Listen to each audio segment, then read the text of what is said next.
Vigilant posturing from our eastern neighbor and cross-border terrorism emanating from across our western border have not diminished our commitment to peace, dialogue and diplomacy.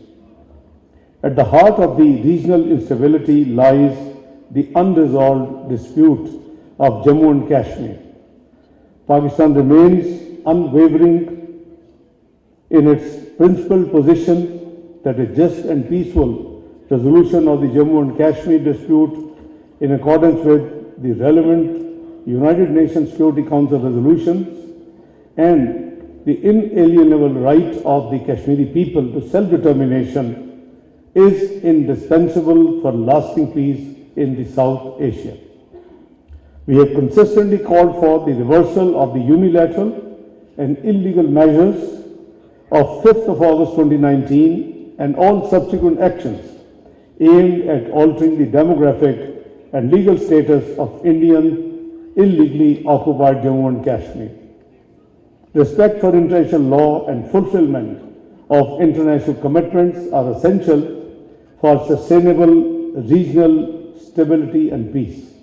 Excellencies, ladies and gentlemen, whilst reiterating our commitment to peace and harmony, let me underscore that we possess the will as well as the capability, alhamdulillah, to defend ourselves decisively against any act of aggression, and the country demonstrated this in last May.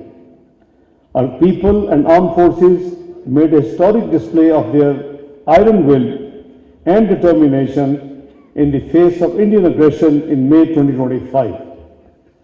Our collaborated and measured military response together with skillful diplomacy earned us worldwide acclaim and respect, alhamdulillah.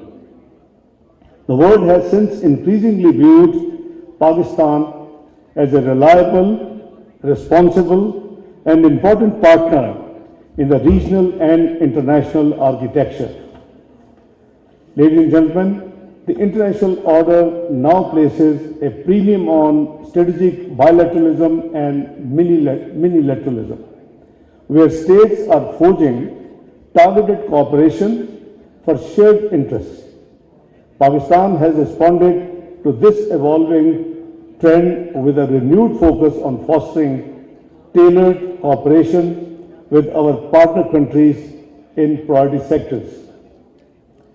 Excellencies, ladies and gentlemen, this approach is exemplified by our parallel, nuanced and mutually beneficial relationship with the major powers. With China, our all-weather partnership continues to deepen through CPEC 2.0, robust strategic dialogue and unwavering mutual support on core interests. I conducted the latest round of strategic dialogue in January 2026 in Beijing with my Chinese counterpart, Foreign Minister Wang Yi, where we reaffirmed our resolve that strategic convergence on key issues have to be there. These include Afghanistan, Jammu and Kashmir, and transboundary water security. Those who might have read the joint communique, not joint statement, of the two countries on 5th of January 2026 must be well aware of all these details. We also agreed on cooperation in counterterrorism and broader regional security. Simultaneously, we have reinvigorated our partnership with the United States. Transcending the traditional security paradigm to advance cooperation in trade, technology, investment and regional stability.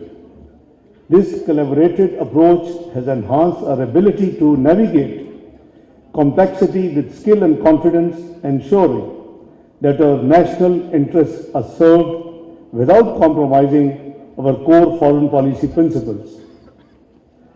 The productive visits of our Prime Minister Shahbaz Sharif and Chief of Defence Forces Field Marshal Sayyid Asim Munir to Washington and my frequent interaction with my counterpart Secretary Rubio have also contributed to the recent developments. Excellencies, ladies and gentlemen, we have also reinforced our bilateral and unilateral partnerships across the wider region. In South Asia, we have successfully transformed our fraternal ties with Bangladesh into a substantive partnership. After a long pause of 12 years, which was just a ceremonial visit to hand over an invitation, there was a substantive visit of mine in August last year to Dhaka, and Alhamdulillah, the new beginning of our relationship has begun from there. Similarly, the trilateral mechanism involving China, Pakistan and Bangladesh has been launched with a view to expanding and deepening regional cooperation and synergy. In the Middle East, our landmark strategic mutual defense agreement with Saudi Arabia in September last year has elevated our brotherly ties to new heights. Reinforced partnerships with the UAE, Qatar, Jordan, Oman, Egypt and Bahrain have also yielded concrete agreements in investments, agriculture, infrastructure and energy. Excellencies, ladies and gentlemen, our leadership level diplomacy can also be witnessed with Turkey, Azerbaijan and the Central Asian states. In the recent months, you must have witnessed presidents of Kazakhstan, Uzbekistan and Kyrgyzstan have undertaken historic visits to Pakistan, making a new trajectory to boost solidarity and cooperation between Pakistan and Central Asian states. Nobody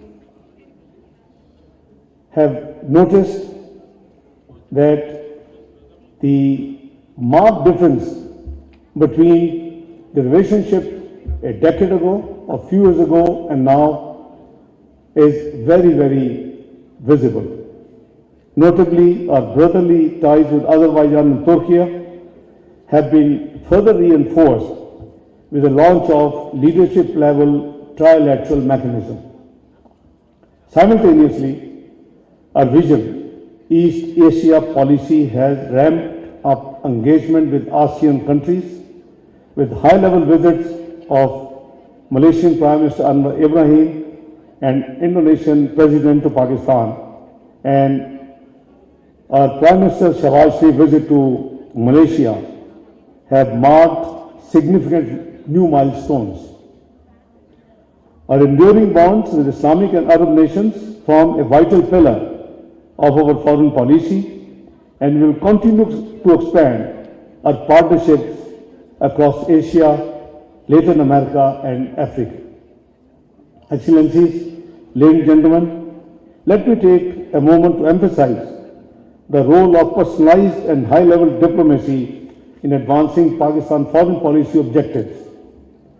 In an era where instant communications and rapidly evolving crises demand immediate attention, my frequent telephone conversation and direct engagements with my counterparts across the world have proven immensely useful for the country.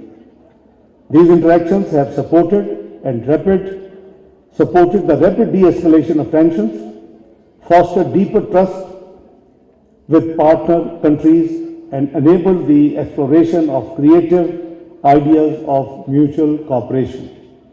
I am therefore a strong proponent of ministerial level engagements and maintaining personal contacts as critical enablers to accomplish our foreign policy goals and objectives.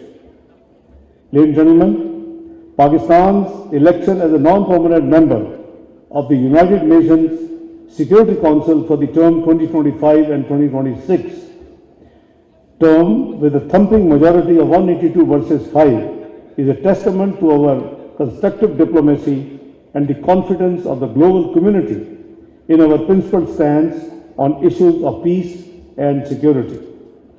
Since assuming this role, Pakistan has raised critical challenges on the Council's agenda advocating for peaceful resolution of conflicts, reforms of the UN bodies, adherence to international law, including UN Charter, and protection of civilians. We have consistently used our platform to advance shared priorities ranging from counter-terrorism to equitable development. This reflects our unwavering commitment to a fair and responsible international order that promotes justice, stability, and prosperity for all nations. Excellencies, ladies and gentlemen, Pakistan has actively used all platforms, including the UN Security Council, to address the grave situation in Gaza. In continuing support of practical peace efforts, Pakistan joined the Board of Peace alongside 7 other Arab and Islamic countries to call for an immediate ceasefire, unhindered humanitarian assistance access, and protection of civilians.